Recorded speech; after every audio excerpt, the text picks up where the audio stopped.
ठीक है।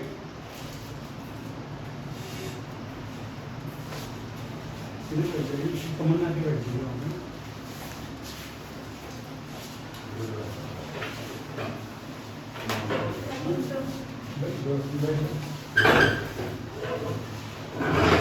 तो हम लोगों ने जीओसी के अंदर जो है उसके अंदर सबसे पहले तो हम लोगों ने थोड़े बहुत चीज़ों के बारे में यहाँ से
जीओसी है ना। हाँ पहले वो अभी पढ़ेंगे 2 घंटे में कि जीओसी में काफी पीछे चल रहे हैं। केमिकल बॉन्डिंग तो ऑलमोस्ट खत्म होने वाला है। ठीक है। जीओसी के अंदर अभी तक हम लोगों ने क्या पढ़ा, सबसे पहले डिग्री ऑफ अनसैचुरेशन पढ़ते हैं, वो चीज तो कैलकुलेट करनी आगे भी सबको ना डी। ठीक है। उसके बाद हम लोगों ने परसेंटेज एज कैरेक्टर पे शुरुआत की थी कि परसेंटेज एज कैरेक्टर बढ़ेगा तो क्या क्या चीजें होती। पहले वो बताइएगा, अगर आपके पास परसेंटेज एज कैरेक्टर बढ़ता है तो इलेक्ट्रोनेगेटिविटी के साथ क्या होता है, बढ़ती है कम होती है, बढ़ती है। ठीक है। ठीक है। और फिर बॉन्ड लेंथ के साथ क्या होता है, डिक्रीज करती है। क्यों? क्योंकि फोर्स ऑफ अट्रैक्शन बढ़ रहे हैं। ठीक है। देखो परसेंटेज एज कैरेक्टर क्या है, हम लोगों ने 3 टाइप के हाइब्रिडेशन देखे थे जो कि कार्बन में होने वाली है। ठीक है। Carbon atomic number 6, configuration 2,4। अब कार्बन के आउटर मोस्ट में कितने इलेक्ट्रॉन है, 4 इलेक्ट्रॉन है। ठीक। इसलिए कार्बन की कोवैलेंसी कितनी होती है, 4। कार्बन 4 ही बॉन्ड बना सकता है, उससे ज्यादा बॉन्ड नहीं बना सकता। पहली चीज। दूसरा, कार्बन कौन से एलिमेंट, कौन से पीरियड का एलिमेंट है, सेकंड पीरियड का एलिमेंट है, तो इसके पास डी ऑर्बिटल प्रेजेंट नहीं होती। ठीक है। इसलिए इसका फॉर्मेशन नहीं कर सकता, डेल्टा बॉन्ड का फॉर्मेशन नहीं कर सकता। ठीक है। और साथ में कार्बन ट्रिपल बॉन्ड, कार्बन का भी मैंने आपको बताया, कार्बन 4 बॉन्ड 4 नहीं बनता। ठीक है। ये हमने केमिकल बॉन्डिंग में देखा था ना, C2 का फॉर्मेशन भी नहीं होता। इसीलिए अब यहाँ पर मैं देखो कार्बन के पास 4 इलेक्ट्रॉन है, तो कार्बन क्या कर सकता है, कार्बन 4 बॉन्ड का फॉर्मेशन कर सकता है। 4 बॉन्ड के फॉर्मेशन से फायदा क्या होगा, 1 2 3 4 5 6 और 7 और 8 इलेक्ट्रॉन आ जाएंगे। 8 इलेक्ट्रॉन आते ही कार्बन का ऑक्टेट क्या हो जाएगा मेरे पास, कंप्लीट हो जाएगा। ठीक है। तो स्टेबिलिटी आ जाएगी इसके अंदर। तो इसलिए कार्बन क्या कोशिश करता है, मैं 4 ही बॉन्ड का क्या करूं, फॉर्मेशन करूं। ठीक है। अब देखो कार्बन 4 बॉन्ड बना रहा है। अब हम लोगों ने हाइब्रिडाइजेशन को पढ़ लिया। हाइब्रिडाइजेशन कैलकुलेट करने के लिए number of hybrid orbitals calculate करते थे। उसका फॉर्मूला ये था, sigma bond plus lone pair को कैलकुलेट कर लो, जितने ज्यादा होंगे, जितने नंबर पे आएंगे उतने पे हम लोग हाइब्रिडाइजेशन बता सकते हैं। अगर 2 आते हैं तो हम बोलेंगे हाइब्रिडाइजेशन क्या होगा, sp।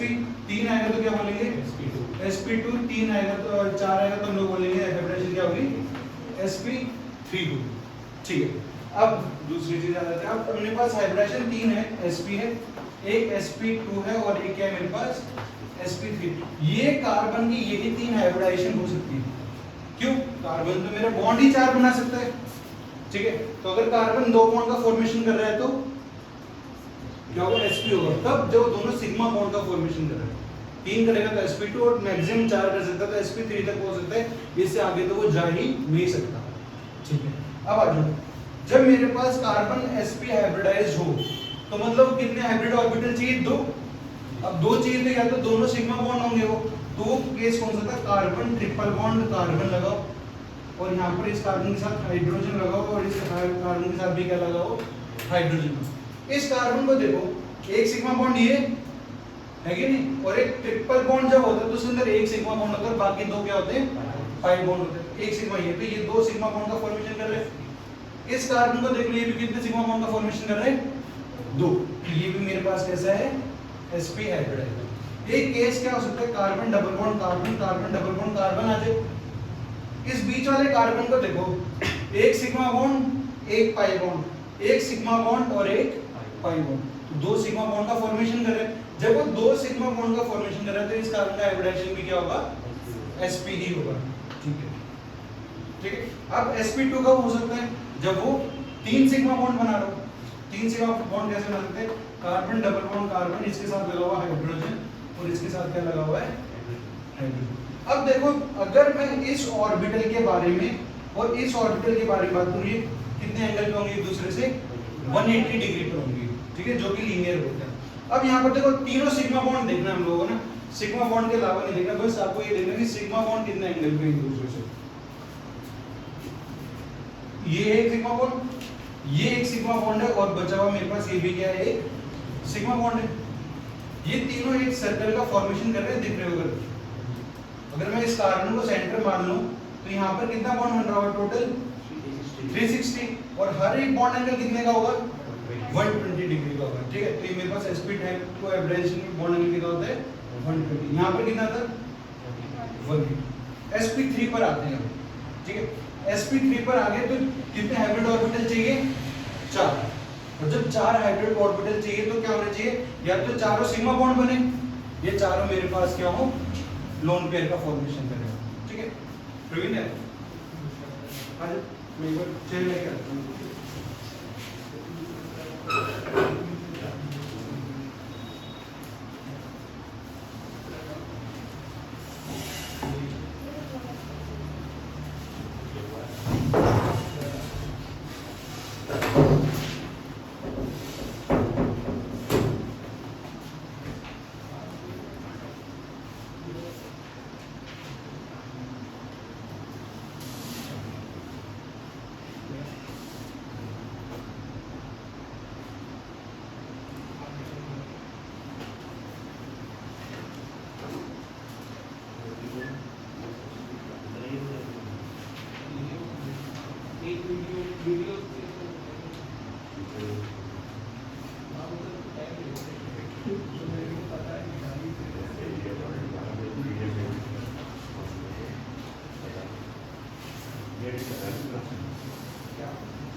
फिर हम लोग आ रहे हैं किसके ऊपर, sp3 हाइब्रिडाइजेशन के ऊपर।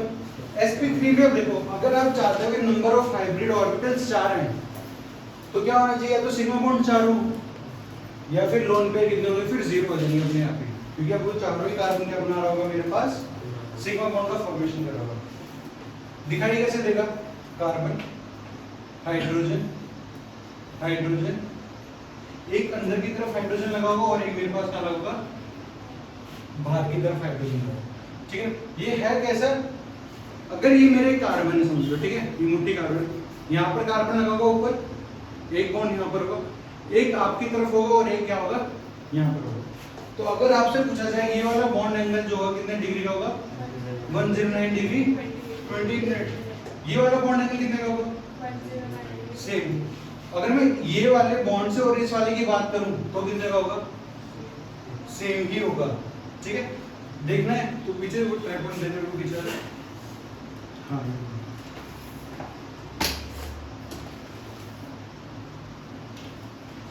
तो जैसे ये है, ये अपने पास टेट्राहेड्रल शेप यही है असली में देखा जाए ना, ये कार्बन हो गया मेन, ऊपर एक कार्बन हो गया, इस प्लेन के अंदर ही ये वाला कार्बन आ गया।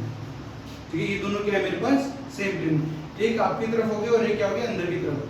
अगर हम लोग बात करें हाइड्रोजन कार्बन हाइड्रोजन की, तो ये है कौन सा, हाइड्रोजन कार्बन, और ये हाइड्रोजन। भाई ये वाला बॉन्ड एंगल भी तो मेरा 109 डिग्री होगा, ये वाला बॉन्ड भी मेरा 109 डिग्री 28 मिनट्स होगा और ये वाला बॉन्ड भी मेरा कितना होगा 10 डिग्री। एग्जाम में कैसे आते हैं, अलग अलग ग्रुप लगाते हैं यहाँ पे, ठीक है। यहाँ पर देखिए ये अल्फा है, ये बीटा है और ये क्या है गामा है, ठीक है। तो आपको देखने में तो कैसे लगेगा, अल्फा और गामा तो सेम है और बीटा बड़ा है।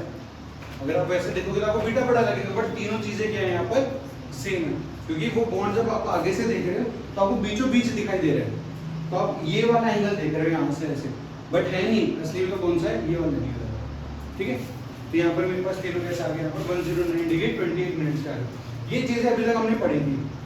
सबसे पहले परसेंटेज एज कैरेक्टर बढ़ेगा, इलेक्ट्रोनेगेटिविटी बढ़ेगी, इलेक्ट्रोनेगेटिविटी बढ़ेगी तो बॉन्ड एंगल क्या हो जाएगा, कम। इलेक्ट्रोनेगेटिविटी का मतलब क्या होता है, टेंडेंसी टू अट्रैक्ट। भाई यहाँ पर एक बंदा और खड़ा है, मैं उसको अपनी तरफ खींचूंगा तो हम दोनों के बीच की दूरी क्या हो जाएगी, कम हो जाएगी। लेकिन क्योंकि मैं उसको फोर्स ऑफ अट्रैक्शन से खींच रहा हूँ, खींचूंगा तो उसके बीच की दूरी कम होगी, और जितनी दूरी कम होती जाएगी, आप खुद ही सोचो, यहाँ पर एक आदमी खड़ा है, यहाँ पर काफी दूर एक और इंसान खड़ा है, इन दोनों के बीच में रस्सी, ठीक है।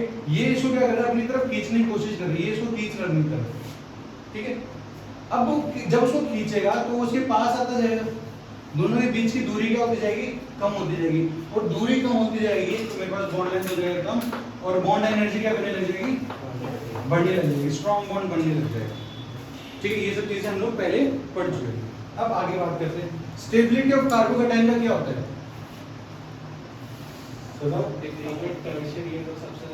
नहीं, इसमें अगर मेरे पास परसेंटेज एस्पेक्टर बढ़ रहा है, इलेक्ट्रोनेगेटिविटी बढ़ रही है, इलेक्ट्रोनेगेटिविटी बढ़ रही है तो क्या होगा,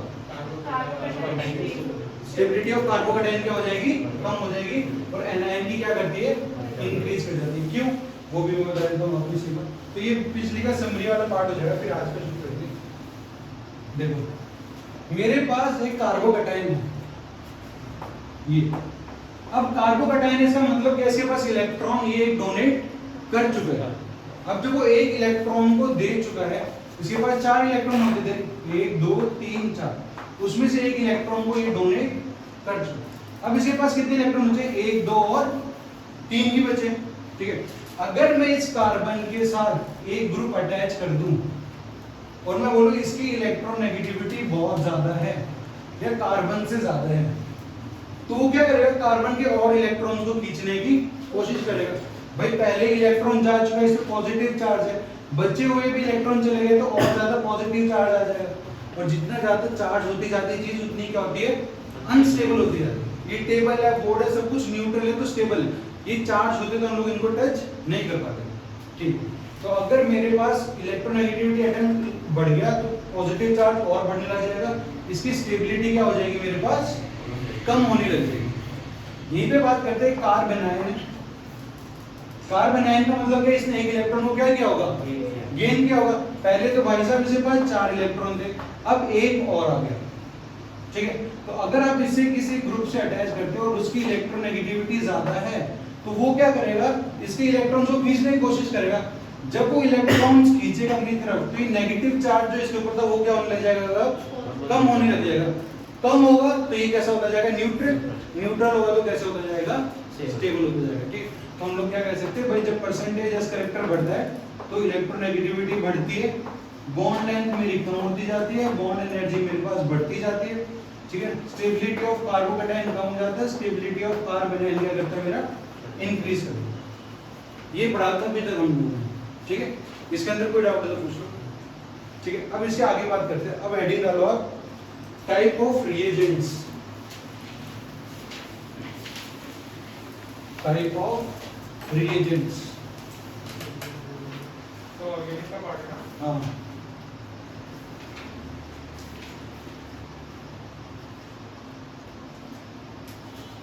ठीक है।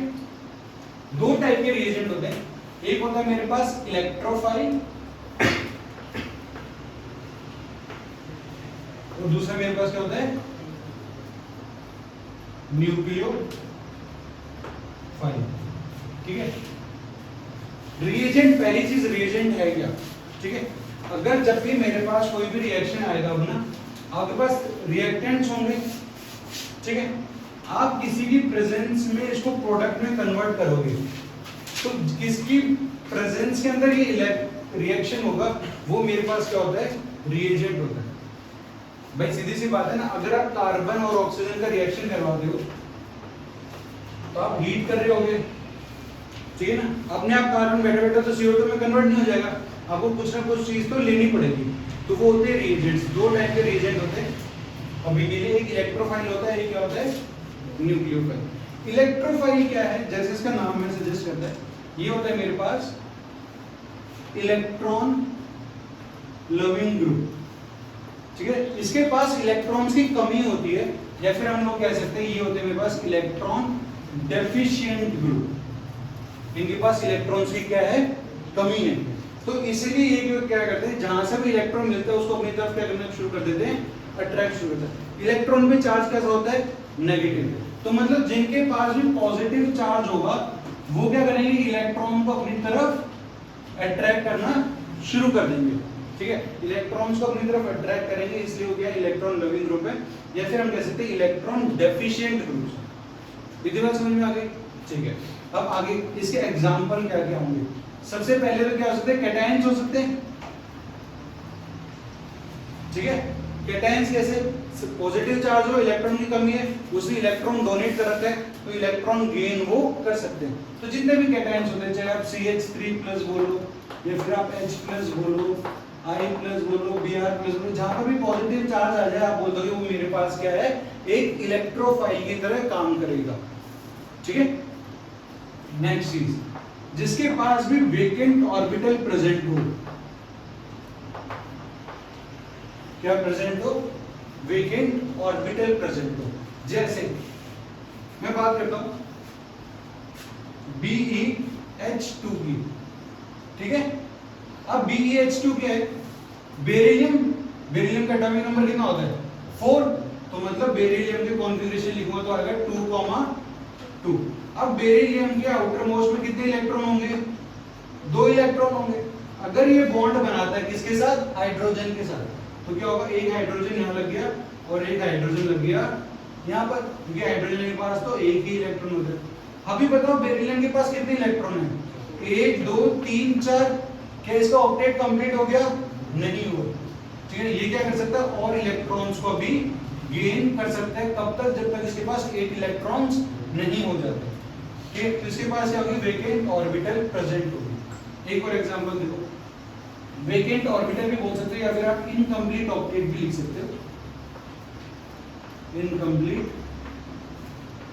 ऑक्टेट।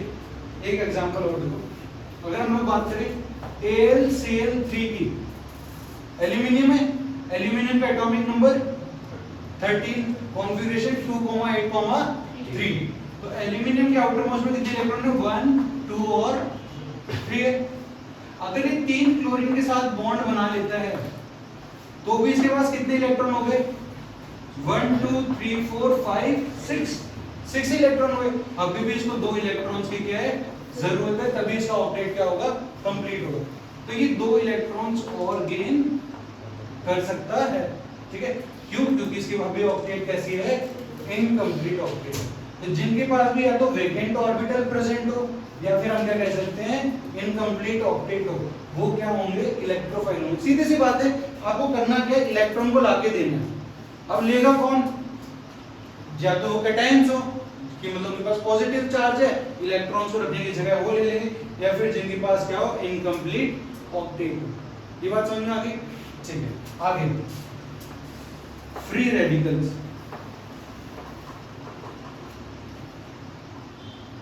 ठीक है। अब देखो फ्री रेडिकल का मतलब क्या है, पहले वो समझो। कार्बन होता था, कार्बन के पास कितने इलेक्ट्रॉन थे, 1 2 3 और 4। अब इस कार्बन ने क्या किया, एक इलेक्ट्रॉन को लूज कर दिया, ठीक है। एक इलेक्ट्रॉन को लूज करेगा तो क्या बन जाएगा, C है कार्बन, 1 2 3 और एक इसके पास क्या है, पॉजिटिव चार्ज है, ठीक है। अब ये बाकी 3 ये मेरे पास किसी हाइड्रोजन से लगे हुए थे, ऐसा मान लो, ठीक है। ये 3 उन्होंने क्या कर रखा था, बॉन्ड का फॉर्मेशन कर रखा था, ये बाकी तीनों भी लगे हुए। अगर अब इसके पास एक इलेक्ट्रॉन आता है, जो इसने इलेक्ट्रॉन लूज किया, ऐसे एक इलेक्ट्रॉन इसके पास आता है, तो क्या होगा, ये इलेक्ट्रॉन जब इसके पास आएगा तो ये जो पॉजिटिव चार्ज है इसको तो ये क्या कर देगा, खत्म कर देगा, ठीक है। और इसके पास क्या प्रेजेंट होगा, सिर्फ एक इलेक्ट्रॉन जो कि अभी बॉन्डेड नहीं है, किसी के साथ उसने बॉन्ड का फॉर्मेशन नहीं कर रखा है। इसको बोलते हैं फ्री रेडिकल। इसके जैसा ही है, बट मैंने आपको समझाया कि एक इलेक्ट्रॉन निकाल के। अब देखो, अगर आप चाहते हो कि एक न्यूट्रल चीज के ऊपर नेगेटिव चार्ज आ जाए तो हमको क्या करना पड़ेगा, 2 इलेक्ट्रॉन देने पड़ेंगे। कार्बोकैटायन था, 1 इलेक्ट्रॉन दिया, फ्री रेडिकल बन गया। अगर मैं इसको 1 इलेक्ट्रॉन और दूंगा तब जाके क्या बनेगा, ये CH3 माइनस, क्योंकि ये यहाँ पर न्यूट्रल है। अब 1 इलेक्ट्रॉन गेन करने के बाद इसके ऊपर क्या आएगा, नेगेटिव चार्ज आएगा, ठीक है। तो आपको क्या देखना है, 1 इलेक्ट्रॉन। अभी आप कार्बन के पास इलेक्ट्रॉन गिनो कितने, 1 2 3 4 5 6 और 7, होने कितने चाहिए, 8। 1 इलेक्ट्रॉन की क्या है, कमी है, तो 1 इलेक्ट्रॉन और गेन कर सकता है, और गेन करने के बाद ये क्या बन जाएगा, CH3 माइनस। तब जाके इसका ऑक्टेट क्या होगा, कंप्लीट होगा, ठीक है। तो फ्री रेडिकल्स जो होते हैं वो भी मेरे पास किसी कैटेगरी में आते हैं, इलेक्ट्रोफाइल की कैटेगरी में आते हैं। नेक्स्ट एग्जांपल आपके पास कार्बीन। कार्बीन याद है किसी को क्या होता है, मैंने पहले कराया था। कार्बीन 2 टाइप के, एक सिंगलेट होता है, एक ट्रिपलेट होता है। मल्टीप्लिसिटी की बात करते हैं, कोई बात नहीं। देखो कार्बीन की बात करते हैं हम लोग, ठीक है। कार्बीन का मतलब कार्बन के पास कितने इलेक्ट्रॉन है, 1 2 3 4, और वो 2 बॉन्ड का ही फॉर्मेशन करेगा। तो क्या होगा, कार्बन 1 2 3 4 इलेक्ट्रॉन, बट उसने 2 बॉन्ड बना रखे हैं, तो उसके पास ये 2 इलेक्ट्रॉन्स कैसे अवेलेबल, अभी नॉन बॉन्डेड है, किसी के साथ उन्होंने बॉन्ड का फॉर्मेशन अभी नहीं किया। अभी आप देखोगे तो 1 2 3 4 5 6 ही इलेक्ट्रॉन है, 2 इलेक्ट्रॉन और गेन कर सकता है, ठीक है। तो वो होता है इसका CH2, इसको ऐसे रिप्रेजेंट करते हैं, या फिर CH2 ऐसे आना, ठीक है। इसको बोलते हैं कार्बीन। इसके बारे में और बात करेंगे हम लोग, जिसमें 2 बॉन्डेड होते हैं और बाकी 2 इलेक्ट्रॉन अभी नॉन बॉन्डेड होते हैं। ये सारे एग्जांपल है किसके, इलेक्ट्रोफाइल्स के एग्जांपल। इसके अंदर कोई ऐसा पार्ट जो नहीं आएगा वो कुछ फ्री रेडिकल वाला। देखो कार्बन के पास अगर आप अभी शुरू में देख लो, आगे की कहानी मत देखो, कार्बन है, कितने इलेक्ट्रॉन इसके पास अभी, 1 2 3 4 5 6 और 7, मतलब बॉन्ड वैसे तो 4 ही है इसके पास, बट बॉन्ड बनाने के बाद अभी 7 इलेक्ट्रॉन। एक ये जो इलेक्ट्रॉन ये कैसा है, नॉन बॉन्डेड इलेक्ट्रॉन है, किसी के साथ उसने बॉन्ड का फॉर्मेशन नहीं करके, इसको बोलते हैं फ्री रेडिकल, ठीक है। हाँ सर कार्बन क्या, कार्बन में 2 हैं, ठीक है, 2 है ना। फ्री रेडिकल तो एक हो गया, जब एक नॉन बॉन्डेड इलेक्ट्रॉन 2 होंगे तो कैसा होगा वो, कार्बन होगा। अब बात करते हैं न्यूक्लियोफाइल की। अब बताओ न्यूक्लियोफाइल क्या होगा, इलेक्ट्रॉन रिपेलिंग। भाई इसको तो इलेक्ट्रॉन की जरूरत थी, ये क्या करेगा, इलेक्ट्रॉन्स को दूर भगाएगा। तो या तो हम लोग कह सकते हैं इलेक्ट्रॉन रिच होगा, इसके पास पहले से बहुत सारे इलेक्ट्रॉन्स होंगे। अब पहले से रिच है तो मतलब इसके ऊपर कैसा चार्ज होगा, नेगेटिव। तो कोई भी इलेक्ट्रॉन इसके पास आएगा तो क्या करेगा, इसको रिपेल करेगा, ठीक है। तो इसको हम लोग क्या बोल सकते हैं, इलेक्ट्रॉन रिपेलिंग भी कहते हैं, ठीक है। अब इसका एग्जांपल खुद ही सोचो। सबसे पहले क्या हो सकते हैं, एनायंस, ठीक है, एनायंस होंगे। CH3 माइनस हो गया, या Br माइनस हो गया, I माइनस हो गया, OH माइनस हो गया, जिन पे भी नेगेटिव चार्ज है वो सब क्या काम करेंगे, मेरे पास न्यूक्लियोफाइल का काम करेंगे, क्योंकि इलेक्ट्रॉन आएगा, इलेक्ट्रॉन आते उसको क्या करेगा, रिपेल करेगा, ठीक। दूसरी चीज, neutral molecule with at least 1 lone pair.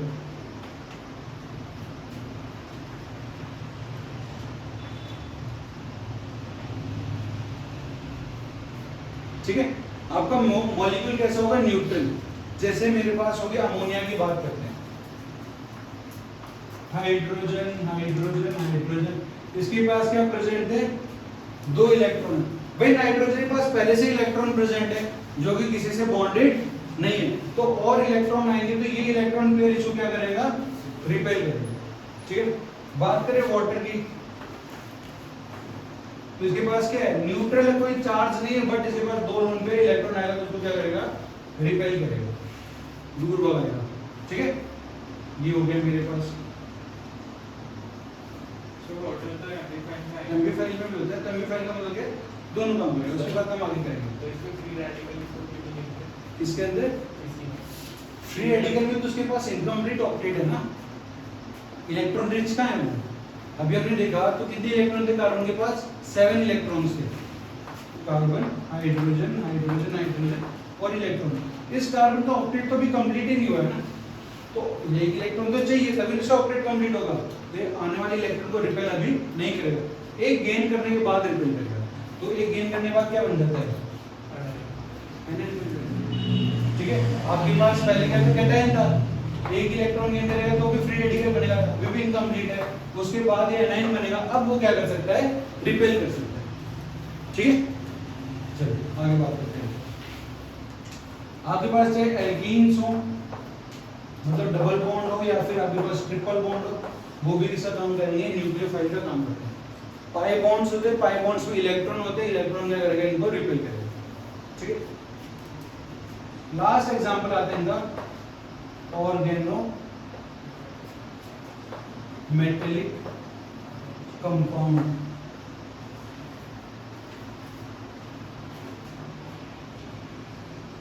Oregano metallic compound इनका क्या है, लास्ट एग्जांपल। ठीक है, न्यूक्लियोफाइल्स का।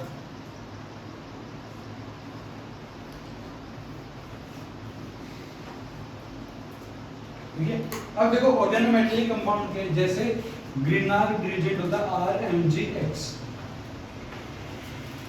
ठीक है, R का मतलब क्या है, कोई भी एल्काइल ग्रुप होगा, एल्काइल ग्रुप मतलब उससे क्या अटैच होगा, कार्बन। ठीक है, आप यहाँ मान लो, यहाँ पर मेरे पास क्या लगा हुआ है, कार्बन लगा हुआ। अब कार्बन और कार्बन कैसा है, नॉन मेटल है, Mg क्या है, मैग्नीशियम, मेरा क्या है, मेटल है। मेटल पे कौन सा चार्ज आएगा, पॉजिटिव चार्ज आएगा, इस पे आएगा पॉजिटिव चार्ज, इस पे क्या आ गया। अब जब कार्बन पे नेगेटिव चार्ज आ जाएगा तो किसकी तरह एक्ट करेगा, एनायन की तरह। एनायन की तरह एक्ट करेगा तो ये क्या बन जाएगा मेरे पास, न्यूक्लियोफाइल बन जाएगा। ठीक है, एक और R2CuLi, कॉपर के साथ क्या क्या कनेक्टेड है, कार्बन, एल्काइल ग्रुप है R। एल्काइल ग्रुप का मतलब क्या होता है, methyl CH3, ethyl C2H5, propyl C3H7, इस तरीके से। ठीक है, तो आपके पास R2 लगा हुआ है, R लगा हुआ है, तो हम क्या बोलेंगे, कार्बन के साथ कॉपर लगा हुआ। कॉपर मेरा मेटल है, ये नॉन मेटल है, इस पे अगर नेगेटिव चार्ज है तो एनायन की तरह काम करेगा, इसलिए मेरे पास क्या होगा, एक न्यूक्लियोफाइल। विधि बात समझ में आ गई? ठीक है, इसको लिख लो फटाफट। सर R कोई भी नॉन मेटल है, R आपके पास कोई भी एल्काइल ग्रुप है। ठीक है, कार्बन की बात कर रहे हैं ना, ऑर्गेनिक है, तो अपने पास ये क्या है, कोई भी एल्काइल ग्रुप है।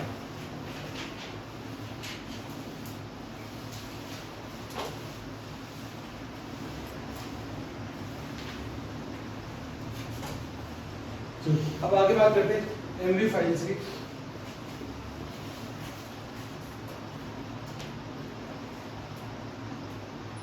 एमवी फाइल्स है, ये क्या होते हैं, जो आपके पास एक इलेक्ट्रोफाइल की तरह भी काम करते हैं और साथ में एक न्यूक्लियोफाइल की तरह भी काम कर सकते हैं।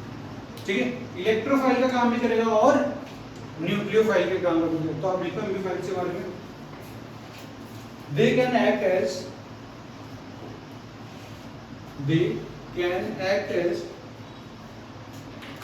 electrophile as well as nucleophile।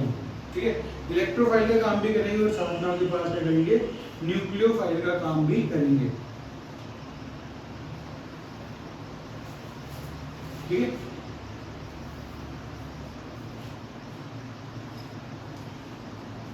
चलो दूसरा एग्जांपल देखते हैं। जैसे वाटर की बात ही कर रहे थे, ऑक्सीजन के साथ लगे हुए हैं हाइड्रोजन, ऑक्सीजन के पास क्या प्रेजेंट है, लोन पेयर। जब आपका न्यूट्रल मॉलिक्यूल है और उसके पास लोन पेयर है, तो वो किसका काम कर सकते हैं, न्यूक्लियोफाइल की तरह काम कर सकते हैं। ऑक्सीजन और हाइड्रोजन में ज्यादा इलेक्ट्रोनेगेटिविटी किसकी है, ऑक्सीजन की। ऑक्सीजन में तो पार्शियल नेगेटिव चार्ज होगा और हाइड्रोजन पे क्या होगा, पार्शियल। अगर मैं इस पार्ट को कंसीडर करूं तो ये कैटायन जैसे काम करेगा, कैटायन की तरह काम करेगा, तो ये मेरे पास क्या हो जाएगा, एक इलेक्ट्रोफिलिक एंड हो जाएगा। एक ही मॉलिक्यूल में देखो न्यूक्लियोफिलिक एंड भी है और मेरे पास क्या है, इलेक्ट्रोफिलिक एंड भी यहाँ पर प्रेजेंट है। ठीक है, तो ये इलेक्ट्रोन्यूक्लियोफाइल की तरह भी काम कर रहा है और इलेक्ट्रोफाइल की तरह। जब वो दोनों काम करेगा तो उसको हम लोग क्या बोलेंगे, एम्बीफाइल सकते हैं। ठीक है, तो अगर आपके पास कोई भी चीज है जो इलेक्ट्रोफाइल और न्यूक्लियोफाइल दोनों तरह से काम करे तो उसको हम लोग क्या बोलेंगे, यहाँ पर एम्बीफाइल। ठीक है, चलो आगे बात करते हैं।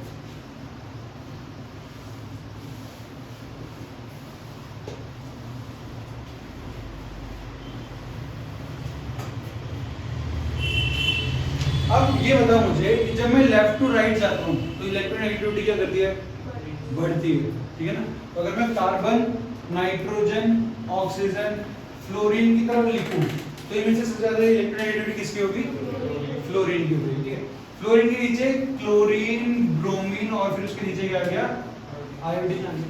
ठीक, मैं बोल रहा हूँ कि भाई मैं जब यहाँ से यहाँ जाता हूँ तो लेफ्ट टू राइट जाता हूँ तो इलेक्ट्रोनेगेटिविटी मेरी इंक्रीज करती जाती है, ऊपर से नीचे आता हूँ तो इलेक्ट्रोनेगेटिविटी मेरी क्या करती है, डिक्रीज करती जाती है। ठीक है, अब फ्लोरीन की जो इलेक्ट्रोनेगेटिविटी होती है 4.0, उससे 0.5 कम ऑक्सीजन की होती है 3.5, उससे 0.5 कम किसकी होती है, नाइट्रोजन की। ये होती है मेरे पास 3.0, उससे 0.5 कम किसकी होती है, कार्बन की, जो की होती है मेरे पास 2.5। ठीक है, तो अगर हम लोग देखें तो कार्बन की इलेक्ट्रोनेगेटिविटी नाइट्रोजन से क्या है, कम है।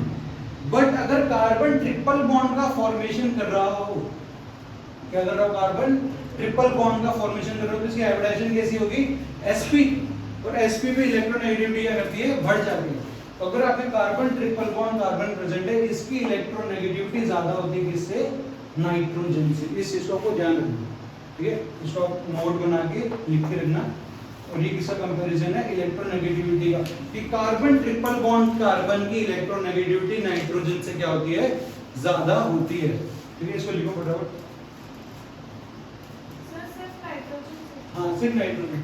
अब नाइट्रोजन से ज्यादा होगी, ठीक है ना, ऑक्सीजन से ज्यादा नहीं हो सकती, क्योंकि बीच में और कोई एलिमेंट नहीं है ना। ठीक है, तो बस नाइट्रोजन से ज्यादा होगी, ऑक्सीजन से ज्यादा नहीं होगी।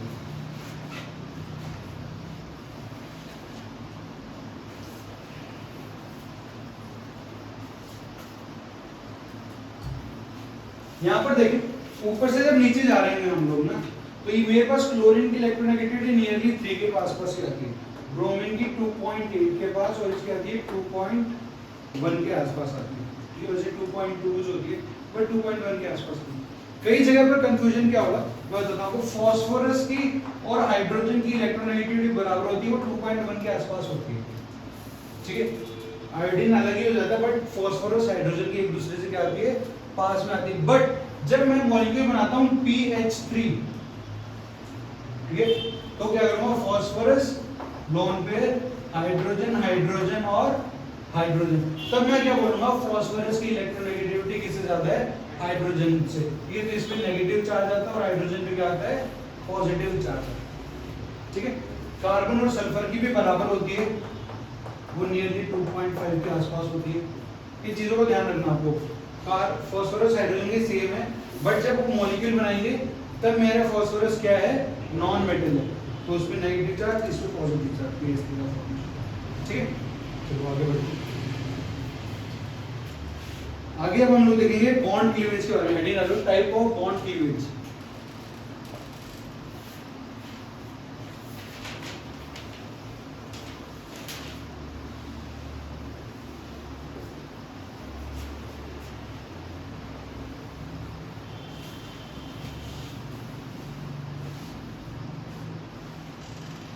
ठीक है, लिख लो आप, heading type of bond cleavage. दो टाइप के बॉन्ड क्लीवेज होते हैं, एक होता है होमोलिटिकल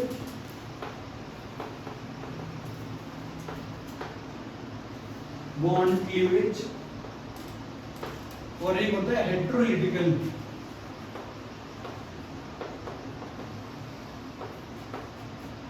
बॉन्ड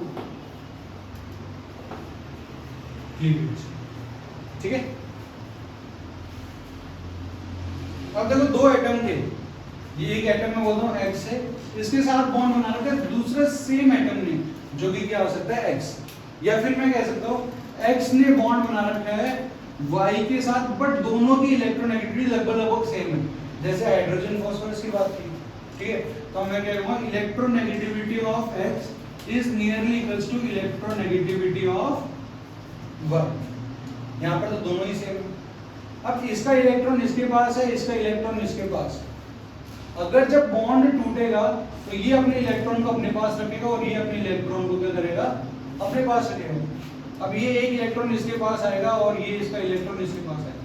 बताओ ये क्या बन रहा है यहाँ पे, फ्री रेडिकल का फॉर्मेशन हो रहा है। ठीक है, तो यहाँ पर मेरे पास क्या होता है, फ्री रेडिकल का फॉर्मेशन होता है। साथ में दोनों के पे अगर इलेक्ट्रोनेगेटिविटी डिफरेंस निकालेंगे तो वो कितना आना चाहिए, 0 आना चाहिए। एग्जांपल के तौर पे दिखाऊं तो आपको देखो, CH3 ने बॉन्ड बनाया है CH3 के साथ, इधर भी CH3 इधर भी क्या है CH3 है। या फ्लोरीन ने बॉन्ड बनाया फ्लोरीन के साथ, क्लोरीन ने बॉन्ड बनाया क्लोरीन के साथ, तो क्लोरीन क्लोरीन सेम इलेक्ट्रोनेगेटिविटी है, तो ये अपने इलेक्ट्रॉन को अपने पास ही रिटेन करेगा, क्लोरीन फ्री रेडिकल के फॉर्म में।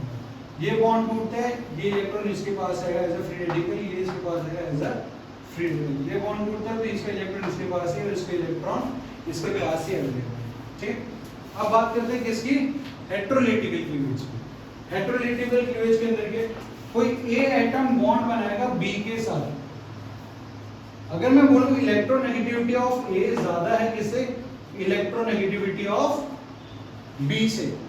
ठीक है, तो अब देखो A की इलेक्ट्रोनेगेटिविटी ज्यादा है, तो ये बताओ अगर दोनों के बीच में इलेक्ट्रॉन पेयर शेयर हो रहे होंगे तो किसकी टेंडेंसी होगी इलेक्ट्रॉन को खींचने की, A की टेंडेंसी ज्यादा होगी। A क्या करेगा, B के इलेक्ट्रॉन्स को भी खींच लेगा।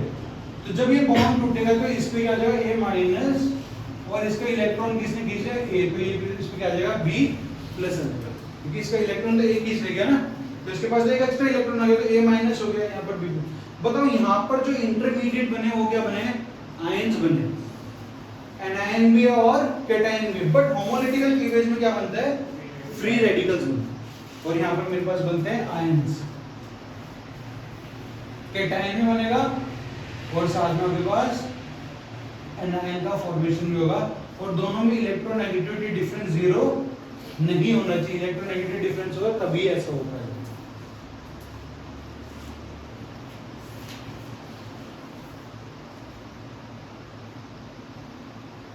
ठीक है, हेडिंग डालो, acidic nature comparison. Acidic nature, heading डालो, acidic nature comparison and basic nature comparison.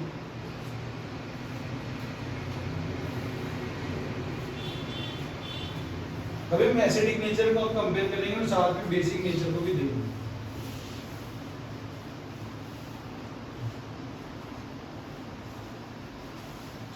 पहले हम लोग देखते हैं एसिडिक नेचर। अब एसिडिक नेचर में देखो क्या है, मैं बोला कि भाई मेरे पास ये एक एसिड है। एसिड क्या करता है, H+ डोनेट करता है। H+ डोनेट करता है मतलब पॉजिटिव चार्ज को डोनेट करता है। अगर इसने H+ को डोनेट किया, पॉजिटिव चार्ज डोनेट करा, तो इस पे कौन सा चार्ज आएगा, नेगेटिव चार्ज आएगा। क्यों, क्योंकि पहले तो एसिड न्यूट्रल है मेरा। अगर मैं HCl की बात करूं तो पहले तो न्यूट्रल है, बट अगर ये H+ दे देगा तो क्या बच जाएगा, सिर्फ Cl- बच जाएगा। तो मतलब H+ देने के बाद इस पे चार्ज कैसा आ गया, नेगेटिव चार्ज। अब ये नेगेटिव चार्ज क्या होना चाहिए, स्टेबल होना चाहिए। आप खुद ही सोचो, आपके पास एक एसिड है जो H+ डोनेट करता है, H+ डोनेट होने के बाद वो स्टेबल है, तो वो वापस से H+ को छीनेगा नहीं। ठीक है, नहीं तो क्या होगा, इसने H+ डोनेट किया, डोनेट कर दी, अनस्टेबल हो गया, तो वापस से क्या कर लेगा, H+ को गेन कर लेगा। तो वो तो अच्छा एसिड नहीं है ना। अच्छा एसिड क्या, जो H+ को दे देता है बस, अब उसको लेने की जरूरत नहीं है। इसका मतलब H+ देने के बाद ये जो एनायन आया, ये कैसा होना चाहिए, मेरा स्टेबल बनना चाहिए। ठीक है ना, तो स्टेबिलिटी ऑफ एनायन की बात आएगी यहाँ पर। ठीक है, अब एसिडिक नेचर को या फिर आप एसिडिक स्ट्रेंथ जो है उसको रिप्रेजेंट करते हैं Ka से। किससे, Ka से। ठीक है, ये डायरेक्टली प्रोपोर्शनल होगा किसके, स्टेबिलिटी ऑफ एनायन के। एक चीज होती है Ka जो कि एसिडिक स्ट्रेंथ है, एक चीज होती है pKa, pKa किसका मतलब क्या होता है, minus log of Ka। P का मतलब क्या होता है, माइनस लॉग। ठीक है, अब बताओ अगर Ka की स्ट्रेंथ ज्यादा होगी तो लॉग Ka की स्ट्रेंथ ज्यादा हो जाएगी, और माइनस की वजह से वो वैल्यू क्या हो जाएगी मेरी, कम हो जाएगी। ठीक है, तो एग्जाम में आपसे कभी pKa भी पूछ लेते हैं तो हम लोग बोलेंगे वो मेरे इनवर्सली प्रोपोर्शनल होते हैं Ka के। अगर आपका अच्छा एसिड है तो उसका pKa की वैल्यू क्या होगी, कम होगी, बट Ka की वैल्यू कैसी होगी, ज्यादा। ठीक है, अब ये डायरेक्टली प्रोपोर्शनल। अब बताओ जब मैं लेफ्ट टू राइट मूव करता हूं पीरियोडिक टेबल के अंदर तो इलेक्ट्रोनेगेटिविटी क्या होती है, बढ़ती है। अगर इलेक्ट्रोनेगेटिविटी बढ़ रही है तो स्टेबिलिटी ऑफ एनायन क्या होगा, स्टेबिलिटी बढ़ेगी। अभी हमने लिखा था ना, परसेंटेज एस कैरेक्टर बढ़ता है तो इलेक्ट्रोनेगेटिविटी बढ़ती है, इलेक्ट्रोनेगेटिविटी बढ़ती है तो स्टेबिलिटी ऑफ एनायन भी क्या करती है, इंक्रीज करती है। आप ऐसे भी सोच सकते हो, कार्बन के ऊपर नेगेटिव चार्ज है, नाइट्रोजन के ऊपर, ऑक्सीजन के ऊपर और फ्लोरीन के ऊपर नेगेटिव चार्ज है। अरे भाई मेरी फ्लोरीन की इलेक्ट्रोनेगेटिविटी सबसे ज्यादा है, जब इसकी फ्लोरीन की इलेक्ट्रोनेगेटिविटी सबसे ज्यादा होगी तो नेगेटिव चार्ज भी कैसा होगा, स्टेबल होगा, क्योंकि इलेक्ट्रॉन्स को अपने पास पकड़ के रखेगा। ठीक है, तो आप क्या बोलोगे, डायरेक्टली प्रोपोर्शनल टू इलेक्ट्रोनेगेटिविटी। कब, जब हम लोग किसमें देख रहे होंगे, पीरियड के अंदर देख रहे होंगे, लेफ्ट टू राइट मूव कर रहे होंगे तभी देखेंगे। ठीक है, अब जब हम लोग ग्रुप की बात करेंगे ऊपर से नीचे की तरफ में, तो मेरे पास फ्लोरीन, क्लोरीन, ब्रोमीन और आयोडीन होगा। फ्लोरीन का साइज इतना, क्लोरीन का उससे बड़ा, ब्रोमीन का उससे बड़ा, आयोडीन का सबसे बड़ा। जब नेगेटिव चार्ज आ रहा होगा तो साइज बड़ा होगा, तो उसको रखना क्या है, आसान है। आपके पास इलेक्ट्रॉन आ रहे हैं, जगह काफी है, तो आप उसको क्या रख सकते हो, इजीली रख सकते हो। तो आपके पास ये डायरेक्टली प्रोपोर्शनल होता है किसके, साइज के, किसमें, ग्रुप के अंदर। जब भी आप ग्रुप के एलिमेंट्स को कंपेयर करोगे, फ्लोरीन, क्लोरीन, ब्रोमीन, आयोडीन, तब आप क्या देखोगे, साइज। जब आप पीरियड के एलिमेंट्स को कंपेयर करोगे तब आप क्या देखोगे, इलेक्ट्रोनेगेटिविटी। अगर सेम एलिमेंट्स हो, जैसे carbon single bond carbon, carbon double bond carbon, carbon triple bond carbon, ये तो कार्बन है, सेम एलिमेंट्स है, तो इस केस में हम लोग क्या देखेंगे, directly proportional to percentage S character. अगर परसेंटेज एस कैरेक्टर से ज्यादा होगा वो मेरे पास ज्यादा एसिडिक होगा।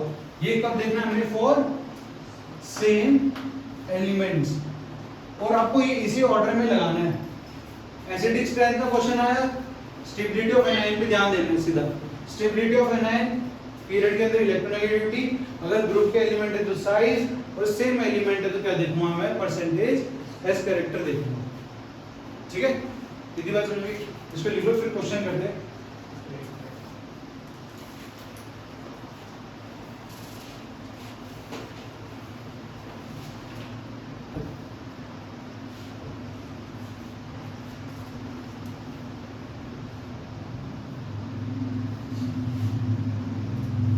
सब लोग अपना अपना क्वेश्चन करना, ठीक है, फिर आंसर डिस्कस करेंगे साथ ही साथ। लिख लिए क्वेश्चन, लिखो, लिख लो आराम से इसको।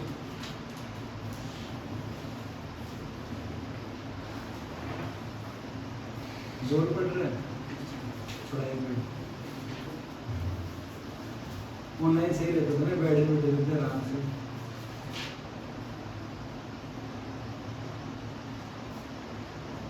लिख लो इसको आराम से।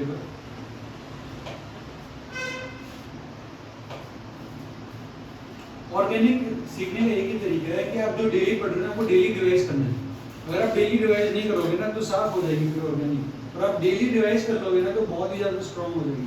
ऑर्गेनिक का फायदा है कि जो आपकी नोटबुक में रिएक्शन होंगे ना वही आएंगे, अलग से कोई रिएक्शन नहीं दिया जाता एग्जाम के अंदर।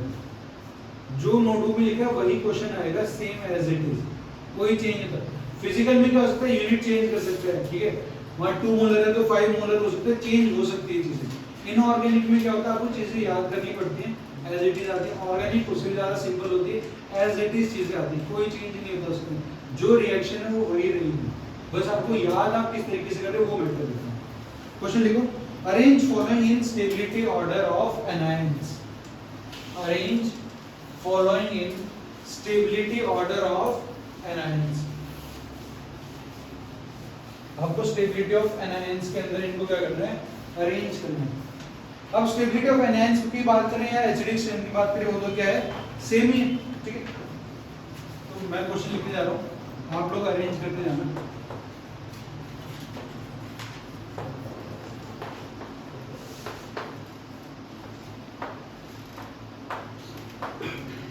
पीछे नहीं देखना है, बस अपने नोटबुक में दोबारा लिखकर शुरू करो, फटाफट आता है तो जल्दी जल्दी आंसर निकाल दो, बैठे नहीं रहने।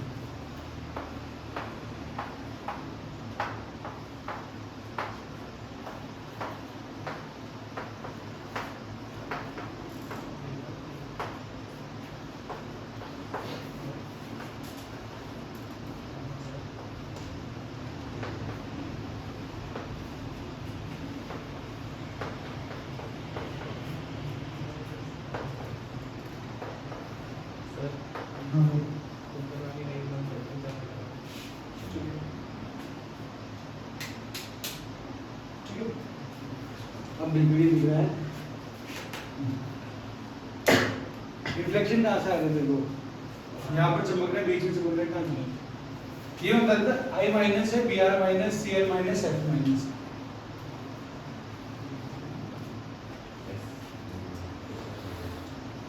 ये आपको स्टेबिलिटी ऑफ एनायंस में अरेंज करना था, यहाँ सेकंड क्वेश्चन है। इन सब के अंदर कंपैरिजन करना है, ठीक है। फर्स्ट क्वेश्चन है, इन सब में कंपेयर करो, फिर इनमें, फिर इनमें, इनमें।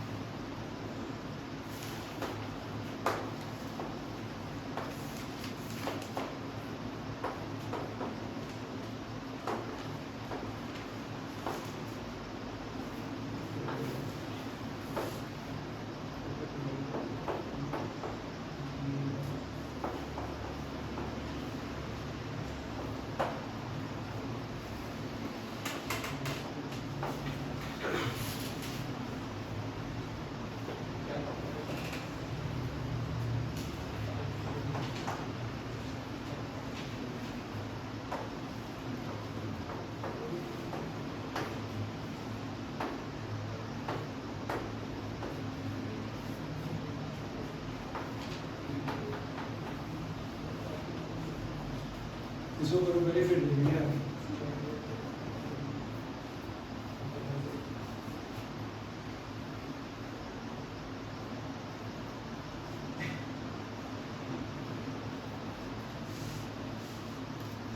क्या CL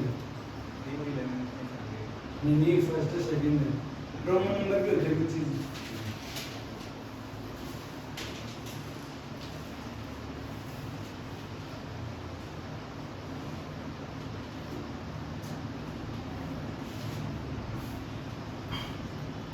अपने दिमाग से करो, पहले आंसर निकालो फटाफट। NH2 ठीक है।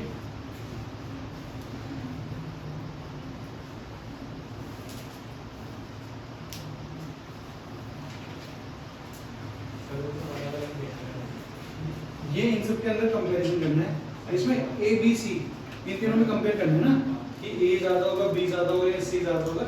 ये सेकंड क्वेश्चन अलग है।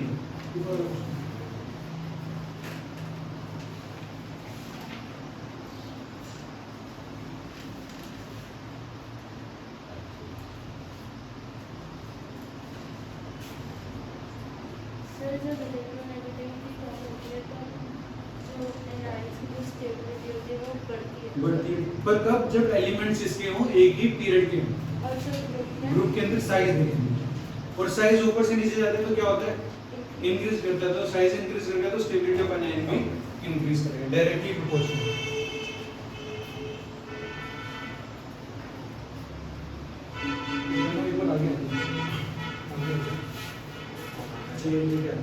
थोड़ा सा तो पीछे देख लेता, रिकॉर्डिंग चल रही है, रूटीन है।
जिसके भी आंसर हो जाए पहले फिर मेरे को बता देना कि हो गए।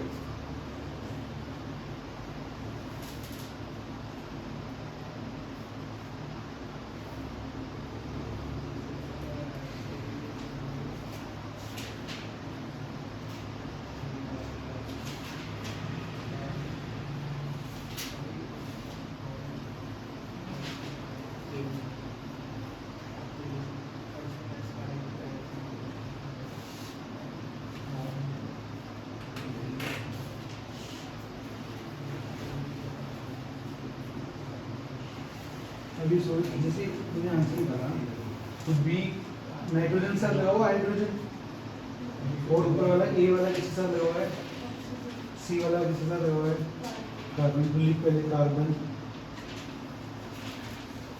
कार्बन, नाइट्रोजन, ऑक्सीजन, तीनों किस एलिमेंट है?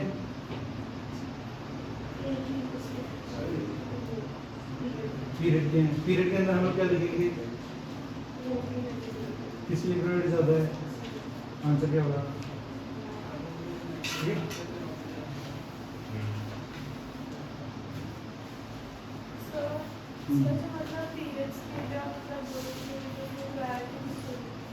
पीरियड्स के अंदर और किसके अंदर दिया हुआ है? तो ग्रुप के अंदर। तो पहले एलिमेंट्स को लिख लो किस तरह से अरेंज है। अब खुद ही सोच, लेफ्ट टू राइट बढ़ रही है, लेफ्ट टू राइट जा रही है तो इलेक्ट्रोनेगेटिविटी क्या करती जा रही है? बढ़ती जा रही है। और इलेक्ट्रोनेगेटिविटी बढ़ती जा रही है तो एसिडिक स्ट्रेंथ भी क्या करता जा रहा है? बढ़ता जा रहा है। अब यहाँ तक जैसे तो बढ़ रही थी एसिडिक स्ट्रेंथ बढ़ रहा था, अब ऊपर से नीचे आएगी तो एसिडिक स्ट्रेंथ क्या करेगा? और बढ़ेगा ना। साइज बढ़ रही है, साइज बढ़ रही है तो आपके पास स्टेबिलिटी ऑफ एनायन और बढ़ेगी तो और ज्यादा एसिडिक स्ट्रेंथ बढ़ता जाएगा। मतलब एसिडिक स्ट्रेंथ तो आप लेफ्ट टू राइट जाओ तो भी बढ़ेगी, ऊपर से नीचे जाओ तो भी बढ़ेगी।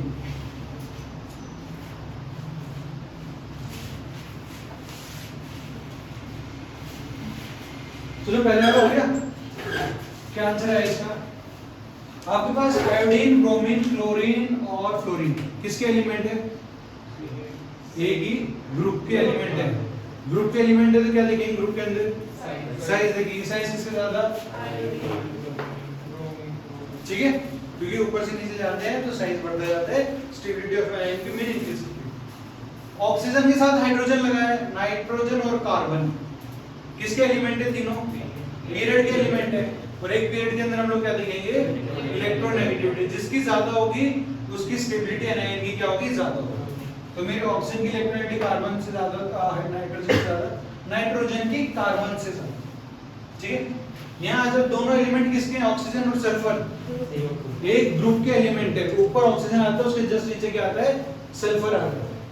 दोनों के अंदर हम लोग क्या देखेंगे? साइज। साइज किसका ज्यादा? सल्फर का। सल्फर का ज्यादा तो स्टेबिलिटी इसकी ज्यादा। इन तीनों के अंदर कंपेयर करेंगे तो ऑक्सीजन, नाइट्रोजन, फ्लोरीन तीनों किसके एलिमेंट है?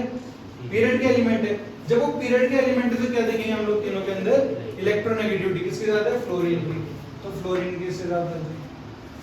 ठीक है, नीचे आ जाओ। अब तीनों एलिमेंट कैसे? सेम एलिमेंट्स हैं। इन तीनों के अंदर हम लोग क्या देखेंगे? Percentage S character. जो फर्स्ट ऑप्शन है वो कार्बन डबल बॉन्ड कार्बन पे आ रहा है, हाइब्रिडाइजेशन क्या होगी? sp2। ठीक है ना, डबल बॉन्ड है ना, ट्रिपल बॉन्ड पे sp, सिंगल बॉन्ड पे सारे। ठीक, आप लोन पेयर को भी कैलकुलेट करते हैं ना, तो नेगेटिव चार्ज एक लोन पेयर की तरह एक्ट करता है, तो आपने वो कैलकुलेट नहीं किया। ये sp2 है, ये sp है और ये क्या है मेरे पास? sp3। परसेंटेज इस कैरेक्टरिस्टिक कितना होगा? 33.3%। यहाँ पर 50 और यहाँ पर कितना होगा? 25% होगा। परसेंटेज एस कैरेक्टर बढ़ेगा तो स्टेबिलिटी ऑफ एनायन भी क्या करेगी? इंक्रीज करेगी। सबसे ज्यादा किसकी हो जाएगी? बी ऑप्शन की। बी ज्यादा होगा, फिर ए, फिर सी। हाँ बता। सर ये फोर्थ वाले में नाइट्रोजन की तो कम होती है ना? हाँ, तो इसके अंदर आंसर क्या आ जाएगा? आपके पास पहले तो फ्लोरीन आ गया, फिर आ जाएगा ये और फिर सी। ठीक है, ध्यान दीजिए। तो पहले आपके पास नाइट्रोजन है और फिर क्या? ऑक्सीजन। पहला क्वेश्चन समझ में आ गया? इसके अंदर कोई डाउट है? पहले क्वेश्चन 20 मिनट 5 मिनट। ठीक है, अब यहाँ पर आते हैं। सर थर्ड वाले पार्ट में अगर हम ऑक्सीजन और सल्फर की इलेक्ट्रोनेगेटिविटी देखें तो ऑक्सीजन से ज्यादा होगी। और क्यों देखेंगे इलेक्ट्रोनेगेटिविटी? दोनों एलिमेंट किसके हैं? ग्रुप में क्या लिखनी है? अगर तो फ्लोरीन और क्लोरीन की कंपेयर करेंगे तो फ्लोरीन की तो इलेक्ट्रोनेगेटिविटी ज्यादा है, बट वहां पे तो देखनी नहीं है ना हमको इलेक्ट्रोनेगेटिविटी। हमको जब भी ग्रुप के एलिमेंट्स आएंगे तो क्या देखनी है? साइज देखनी है, ठीक है।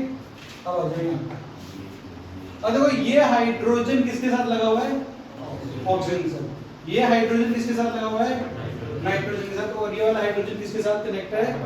Carbon bond. पहले ये चीज समझा दो, इसका यूज कहां पर आता है सबसे ज्यादा? आपको सेम कंपाउंड क्वेश्चन में होगा क्योंकि एडवांस का क्वेश्चन था। उन्होंने क्या किया, इसका एसिड बेस रिएक्शन करा दिया NaOH के साथ और बोला मैंने 1 मोल ही क्या लिया है? NaOH लिया, मतलब 1 मॉलिक्यूल लिया, मतलब एक H+ से निकाल सकते हैं। तो वो कहां से निकाल लेगा? ये वाला निकलेगा, ये वाला निकलेगा या फिर ये वाला निकलेगा? खुद ही सोचिए तो। ओ वाला। क्यों? क्योंकि ये वाला जो हाइड्रोजन है वो मोस्ट कैसा है? एसिडिक है। क्यों? ऑक्सीजन के साथ कनेक्टेड है, ये नाइट्रोजन के साथ और ये मेरे कार्बन के साथ। तो ऑक्सीजन, नाइट्रोजन और कार्बन में देखेंगे तो ये तीनों एलिमेंट किसके मेरे पास? एक ही पीरियड के एलिमेंट है। एक ही पीरियड के एलिमेंट में क्या देखूंगा? इलेक्ट्रोनेगेटिविटी देखूंगा। इलेक्ट्रोनेगेटिविटी ऑक्सीजन की ज्यादा है तो खुद ही सोचो, ऑक्सीजन में उतना ही नेगेटिव चार्ज आएगा, हाइड्रोजन में उतनी जल्दी पॉजिटिव चार्ज आएगा, फटाफट निकल जाएगा। और ये H+ आते हैं NaOH के साथ क्या करेगा? न्यूट्रलाइजेशन रिएक्शन अपना करेगा, ठीक है। तो H+ प्रोटोनेशन के लिए कहां से आएगा? ऑक्सीजन से आएगा। ये था असली क्वेश्चन, बट मैंने इसके अंदर कन्वर्ट कर दिया, ठीक है। तो आंसर इसका क्या आ जाएगा? A, B और C। A, B, C इसका आंसर होगा एसिडिक नेचर। ये तीनों एलिमेंट किसके थे मेरे पास? ठीक। अब इसके अंदर मेरे को बताओ, पहले अपना आंसर देख लो, मैं लिख देता हूँ। ये A ऑप्शन है, ये B है, ये C है, D है, ये E है और ये मेरे पास कैसा है? F है। सर क्वेश्चन कि सर अगर ग्रुप और पीरियड में हम सबसे पहले प्रायोरिटी किसे देंगे? तो अभी करें ना, वो क्वेश्चन आ गया ना। अब खुद ही सोचो, देखो मैं बताता हूँ, ये कंफ्यूजन अगर होगा ना तो कभी भी मैं बताता हूँ। पहला वाला क्वेश्चन तो क्लियर हो गया, इसमें कोई डाउट नहीं है, ठीक है, इसको डालें। आप जब लेफ्ट टू राइट जा रहे हो, एसिडिक स्ट्रेंथ क्या कर रही है? बढ़ रही है। ऊपर से नीचे जा रहा हूं, फिर क्या कर रही है? फिर बढ़ रही है। मतलब आप यहां से आ रहे हो तो भी बढ़ रही है, ऊपर से और ज्यादा बढ़ती जा रही है। तो सबसे ज्यादा किसकी होगी बताओ? ये एक एलिमेंट यहाँ प्रेजेंट है, एक एलिमेंट यहाँ प्रेजेंट है, बी, और एक एलिमेंट यहाँ सी। किसकी ज्यादा होगी सबसे ज्यादा? सी की ज्यादा होगी ना। क्यों? बिल्कुल, लेफ्ट टू राइट गए, अपने पास क्या हो गया? इलेक्ट्रोनेगेटिविटी बढ़ रही है। इलेक्ट्रोनेगेटिविटी बढ़ती जा रही है, इसकी एसिडिक स्ट्रेंथ बढ़ गई। अब ऊपर से नीचे आएंगे तो अब क्या करेगा? साइज बढ़ेगा। साइज बढ़ेगा तो जितना साइज ज्यादा उसकी एसिडिक स्ट्रेंथ ज्यादा, क्योंकि अब वो एक ही ग्रुप के एलिमेंट हो गए। तो बी से ज्यादा एसिडिक स्ट्रेंथ किसकी हो जाएगी? सी की हो जाएगी, ठीक है। सेम काम वहीं पे लगेगा आपके पास। तो पहले आप यहाँ से जाओगे तो भी इलेक्ट्रोनेगेटिविटी बढ़ रही है और यहाँ जा रहे हो साइज बढ़ रही है, ओवरऑल एसिडिक स्ट्रेंथ मेरी बढ़ती हुई जा रही है, ठीक है। इसके किसका आंसर आ गया? आ गया, बता। HI, ठीक है, Cl, ठीक है, फिर HF, हाँ H2O, हाँ C ट्रिपल बॉन्ड C पे NH2। ठीक है। और CABDF उधर सी CAB हाँ DF D FE F E, ठीक है, भी सेम आंसर है। नहीं निकाला अभी, निकाल फिर हवन कीर्तन कराओ तो निकालेगा। निकाल, बता। हाँ ठीक है, क्योंकि मैंने बताया था कार्बन ट्रिपल बॉन्ड की इलेक्ट्रोनेगेटिविटी किससे ज्यादा होती है? नाइट्रोजन से ज्यादा होती है, ठीक है। ऐसा मत कंफ्यूज हो जाना कि कार्बन और नाइट्रोजन ये कैसे पहले आगे, नहीं। ये कार्बन कैसे ट्रिपल बॉन्ड है। मैंने आपको बताया था कि जब भी मैं ग्रुप के एलिमेंट्स में देखूंगा तो क्या देखूंगा? इलेक्ट्रोनेगेटिविटी। और मैंने नोट बना के आपको लिखा है कार्बन ट्रिपल बॉन्ड की इलेक्ट्रोनेगेटिविटी किससे ज्यादा होती है? नाइट्रोजन। तो इसका आंसर क्या आ जाएगा? सबसे पहले HI, C, A, B, D, F और E, ठीक है। चलो अगले क्वेश्चन लिखते हैं।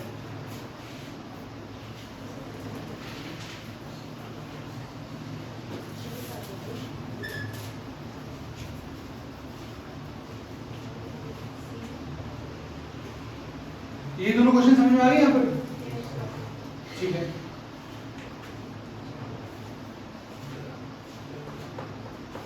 वो फर्स्ट था, सेकंड था, थर्ड था। CH4 है आपके पास, SiH4 है और GeH4। Question number 3, arrange in pKa order.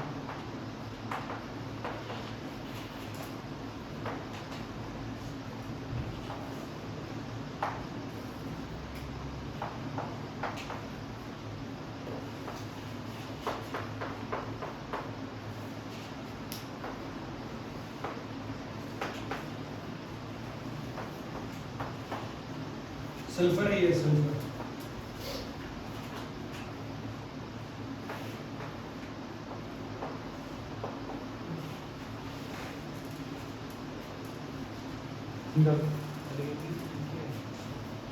क्या? पीके इंक्रीजिंग है।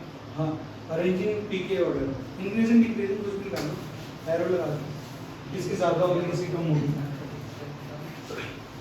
डिक्रीजिंग निकालो, सबसे ज्यादा किसकी पहले हो, फिर सबसे कम किसकी हो। क्या लगाओ दिमाग। सबसे पहले लिख के देखो कि कौन सा एलिमेंट कहाँ पर, खुद ही पता चल जाएगा। क्या है? सबसे कम पीके सर ये लगाओ दिमाग लगाओ। जिसकी एसिडिक स्ट्रेंथ ज्यादा है, गलत है आपको। जिसकी ज्यादा एसिडिक स्ट्रेंथ उसका ये कम होगा।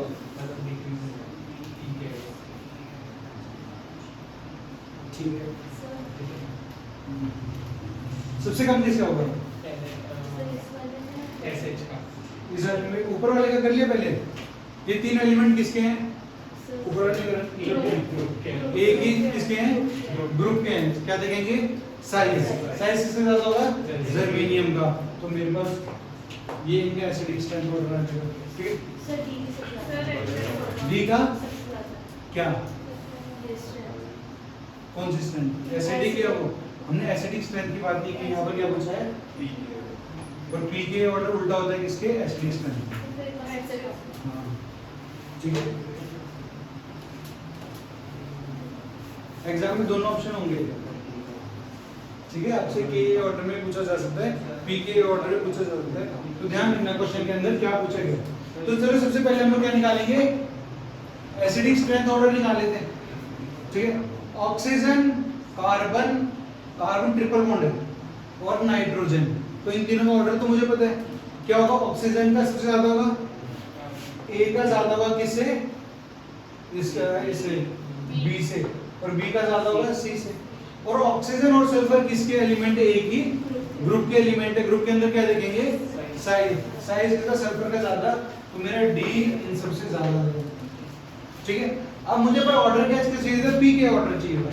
मेरे को पी के ऑर्डर का जो है इसका उल्टा, डी सबसे कम, ए, बी और सी। ठीक है, आगे बात समझ में?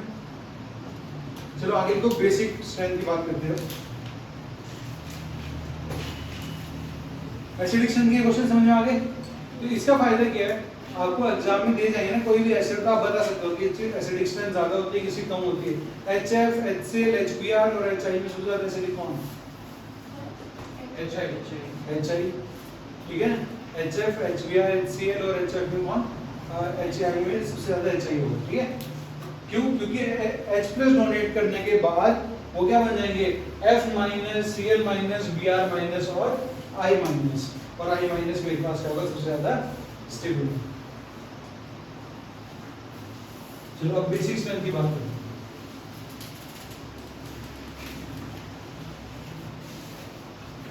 ध्यान से समझना, क्योंकि एक जगह क्वेश्चन में अभी गलती कर लोगे। ये पहले बता देता हूँ, आंसर नहीं गलत निकालोगे। देखो मेरे पास क्या है? एक बेस है। बेस क्या करता है? बेस क्या करता है? OH आयन डोनेट करता है। हम कह सकते हैं यार, या तो वो OH आयन को डोनेट करता है या फिर क्या करता है? वो H+ को एक्सेप्ट करता है कि नहीं? H+ क्या होता है? वो एक्सेप्टर होता है। दोनों ही केस में इसके ऊपर कौन सा चार्ज आएगा? अगर वो OH आयन नेगेटिव आयन को डोनेट करेगा तो भी पॉजिटिव आएगा। अगर वो न्यूट्रल है और पॉजिटिव चार्ज को गेन करे तो भी कैसा चार्ज आएगा? इस पे पॉजिटिव चार्ज आएगा।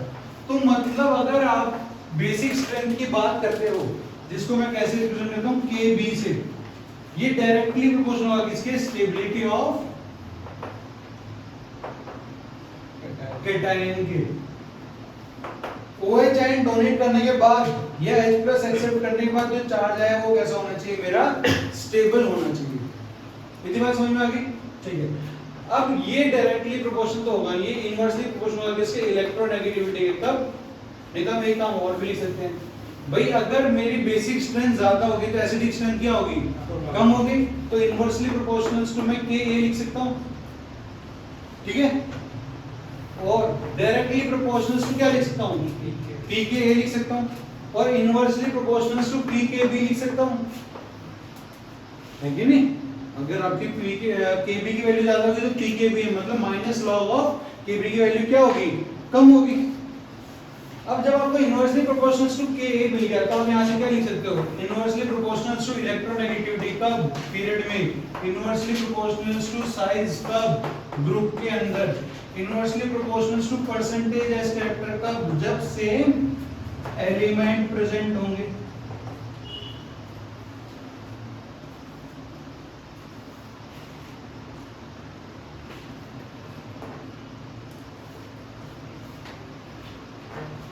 लेकिन ये बात समझ में आ गई? ठीक है, इसको लिखो फिर क्वेश्चन नहीं लेंगे।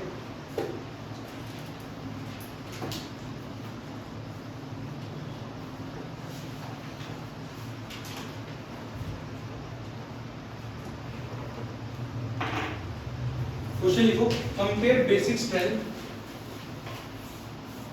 Compare basic strength of the following, compare basic strength of the following.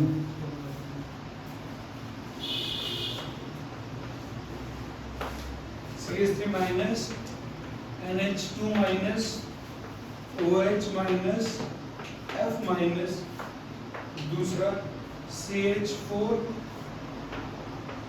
NH3, H2O, third है आपके पास वाटर, H2S, फोर्थ आपके पास NH3 और PH3।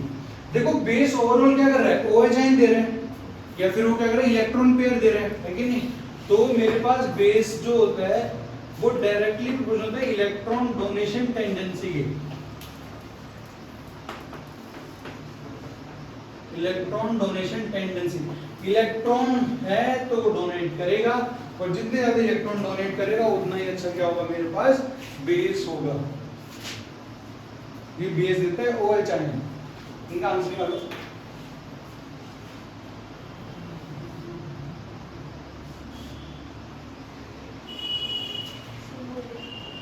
हो गया? एक का आंसर गलत निकाला होगा, सोच लो। सही है सारे, एक गलत है। क्या वाटर H2S नहीं ना, ऑक्सीजन और सल्फर दोनों किसके एलिमेंट है, एक ही ग्रुप के एलिमेंट है।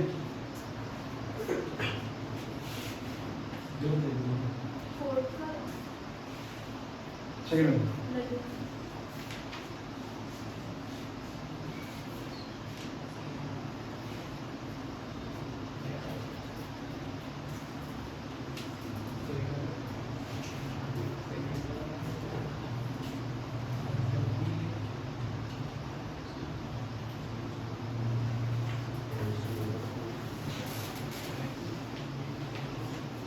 हो गया आंसर आगे। सेकंड वाले का आंसर क्या है, CH4 की सबसे कम। सही है, तो तुम लोगों ने CH4 की सबसे ज्यादा नहीं होगी, क्यों? बोलते ठीक है, बट क्यों ऐसा सोचो पहले, क्यों?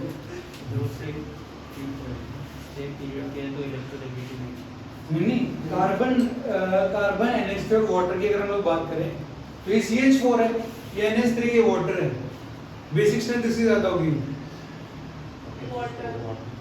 वाटर की ज्यादा होगी। गद्दों एसिडिक स्ट्रेंथ निकाल रहे फिर भी, ऑक्सीजन नाइट्रोजन कार्बन है, तो उल्टा देखना है ना, बेसिक स्ट्रेंथ कंपेयर कर रहे हैं, एसिडिक थोड़ी कर रहे हैं। लगा लो, दिमाग लिख लो, अपने हाथ पैर चला लो पहले।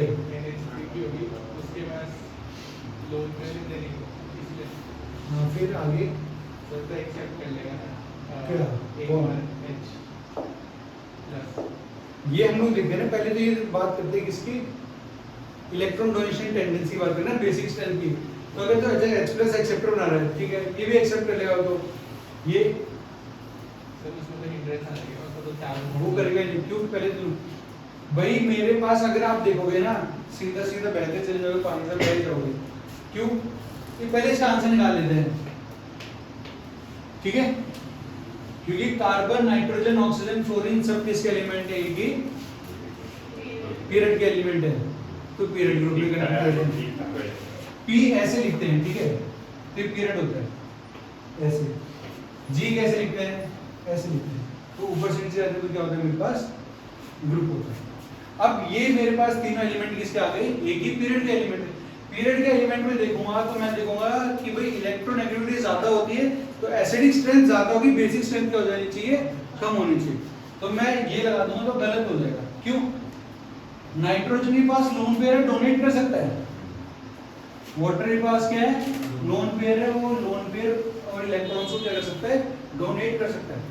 इसके पास ना ही लोन पेयर है, ना ही ये एक्सेप्ट कर सकता है, ठीक है ना? क्यों? इसका ऑक्टेट पहले से क्या है? अब कंप्लीट है। Carbon, hydrogen, hydrogen, hydrogen, 8 electron पहले से हैं, और अभी मैंने आपको बताया था सेकंड पीरियड एलिमेंट है, तो इसके पास d ऑर्बिटल नहीं होती, तो एक्सपेंड भी नहीं कर सकता।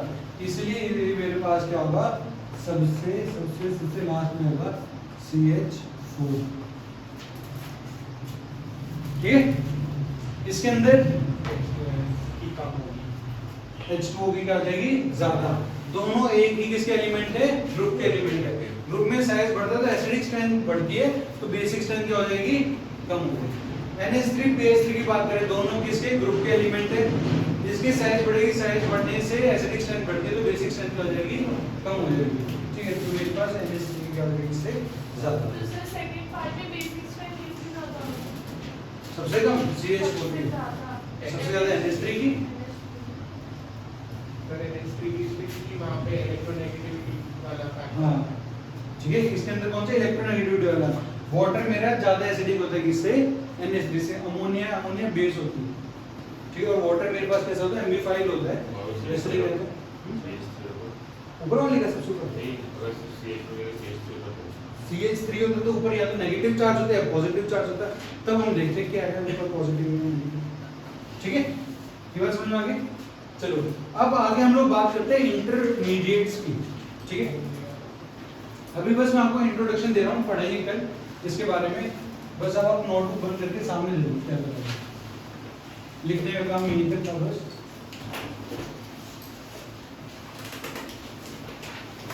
देखो इंटरमीडिएट क्या होता है ना, कभी भी जब भी आपके पास रिएक्शन होता है तो रिएक्शन के दौरान बनता है वो, ठीक है? जैसे हम लोग अब सब्जी बना रहे हैं, उसके पहले चलो रोटी बनाने की देखते हैं। सबसे पहले क्या लेते हैं? आटा लेते हैं, पानी डालते हैं, आप उसको गूंथना शुरू करते हो, तो बीच में आपके पास क्या होता है? आटा बन के रेडी हो जाता है। आटा मतलब जो आप उसको बेल के रोटी बनाओगे, तो वो आपका इंटरमीडिएट है। क्या वो बन के मम्मी ने आटा गूंथ के रख दिया है, अब वो साइड में रखा हुआ है, अब बस क्या करना है? रोटी को बेलना और सेकना, ठीक है? तो वही प्रोसीजर है। सबसे पहले आपने प्रोसीजर शुरू किया, आपके पास वो आटा आ गया, अब आपको क्या करना है? रोटी बनानी है और उसको सेकते जाना है। ये बीच का जो स्टेप होता है जहां पर आप आगे प्रोसेस को रोक देते हो, वो कैसा? इंटरमीडिएट है। रोटी बनने के दौरान ये तो बनेगा ही, और ये बनेगा यहाँ से, ये सीधा इसके अंदर तो नहीं बन सकता ना। आपके पास आटा है, आपने आटा डाला और सीधी रोटी तो बनेगी नहीं, आप उसको गूंथना तो पड़ेगा ही, लेकिन नहीं, तो उसके बाद ही आप क्या बनाओगे? रोटी। तो ये जो चीज है वो हर एक रिएक्शन के बीच में आती है। कभी भी जब भी रिएक्टेंट मेरा प्रोडक्ट में कन्वर्ट होगा तो बीच में इंटरमीडिएट तो आएगा ही आएगा, ठीक है? तो पहले क्या होगा? रिएक्टेंट इंटरमीडिएट पे पहुंचेगा, इंटरमीडिएट से फिर कहां पहुंचेगा? प्रोडक्ट के अंदर पहुंचेगा। अब ये इंटरमीडिएट मेरे पास 6 टाइप का होगा, ठीक है?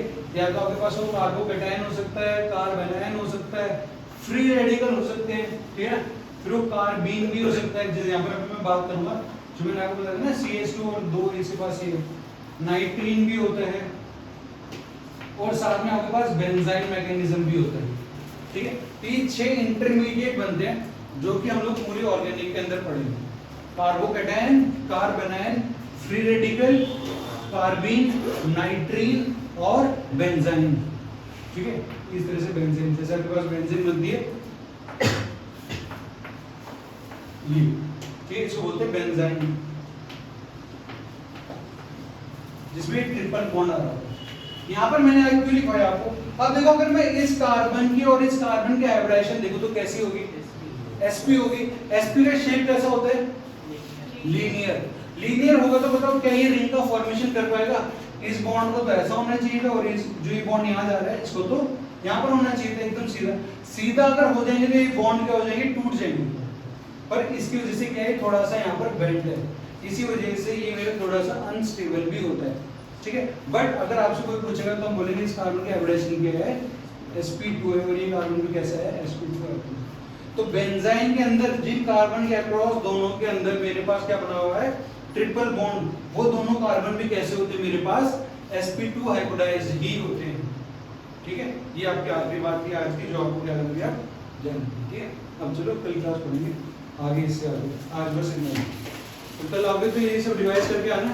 ठीक है, उसके बाद इंटरमीडिएट्स कल की क्लास में अपने पास ये 6 इंटरमीडिएट चलेंगे और उसके बाद आपके पास शुरू हो जाएगा कल केमिकल बॉन्डिंग भी पढ़ेंगे, साथ में एमओटी करवाऊंगा मैं, मॉलिक्यूलर ऑर्बिटल थ्योरी, जहाँ पर आपके पास एंटी बॉन्डिंग, नॉन बॉन्डिंग ये सब आता है ना, तो वो पता चल जाएगी एंटी बॉन्डिंग इलेक्ट्रॉन्स का होता है, बॉन्डिंग इलेक्ट्रॉन्स का होता है।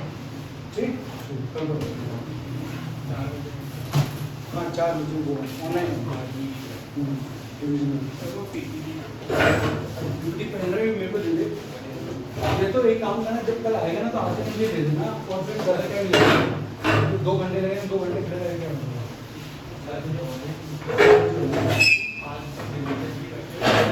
आज हम सॉल्यूशन स्टार्टिंग से शुरू होगा। हाँ, उसी बीच में क्वेश्चन भी आते जाएंगे, मतलब हर टॉपिक के सीबीएसई वाले क्वेश्चन भी करते जाएंगे साथ। तो अगर 1 घंटा फ्री होगी तो अपने लेट के देखते रहना आराम से। नीचे रखेंगे, नहीं रखे रहेंगे, तो क्या